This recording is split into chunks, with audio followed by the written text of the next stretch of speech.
శంకర్ వెన్నెలని చాలా కోపంగా గుడి దగ్గరికి తీసుకొని వచ్చి అక్కడ ఉన్న అమ్మవారి దగ్గరికి వెళ్ళి అక్కడ ఉన్న తాళిబొట్టుని తీసుకొని వస్తూ ఉంటాడు. అది చూడగానే అక్కడ ఉన్న వెన్నెల అయితే ఒక్కసారిగా షాక్ అయిపోతూ ఉంటుంది. ఏంటి వీడు ఏం చేస్తున్నాడు అని చెప్పేసి అయితే అనుకుంటూ చాలా కంగారు పడిపోతూ ఉంటుంది. ఇంతలో అక్కడ ఉన్న ఒక పసుపు కొమ్ముని తీసుకొని వచ్చి అక్కడ ఉన్న వెన్నెల ముందు పెడుతూ ఉంటాడు. అది చూసి అక్కడ ఉన్న వెన్నెల అయితే చాలా కంగారు పడిపోతూ ఉంటుంది. ఏం చేస్తున్నావు నువ్వు అని చెప్పేసి అయితే అడుగుతూ ఉంటుంది. ఆ మాటలు పట్టించుకోకుండా అక్కడ ఉన్న శంకర్ మాత్రం వెన్నెల మెడలో తాళిని కట్టేస్తూ ఉంటాడు. అది చూసి అక్కడ ఉన్న వాళ్ళందరూ అయితే ఒక్కసారిగా చాలా కంగారు పడిపోతూ ఉంటారు. ఇంతలో అక్కడ ఉన్న వెన్నెల కూడా చాలా కంగారు పడిపోతూ అక్కడి నుండి విడిపించుకోవడానికి చాలా ట్రై చేస్తూ ఉంటుంది.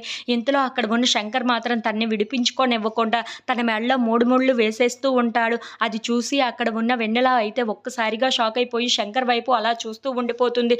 ఏం చేసావు నువ్వు? ఎందుకు ఇలా చేస్తున్నావు నా జీవితంతో అని చెప్పేసి అయితే వెన్నెల అంటూ ఉంటుంది. ఆ మాటలు వినగానే అక్కడ ఉన్న శంకర్ మాత్రం ఏం చేసినా సరే అది నా కోసమే చేశాను, అది నా మంచి కోసం చేసుకున్నాను అని చెప్పేసి అయితే అంటూ ఉంటాడు. ఆ మాటలు వినగానే అక్కడ ఉన్న వెన్నెల ఆ మాటలు అర్థం కాక ఒక్కసారిగా షాక్ అయిపోయి చాలా కంగారు పడిపోతూ శంకర్ వైపు అలా చూస్తూ ఉండిపోతుంది. ఇంతలో అక్కడ ఉన్న శంకర్ మాత్రం వెన్నెలని తీసుకొని అక్కడి నుండి వెళ్ళిపోతూ ఉంటాడు.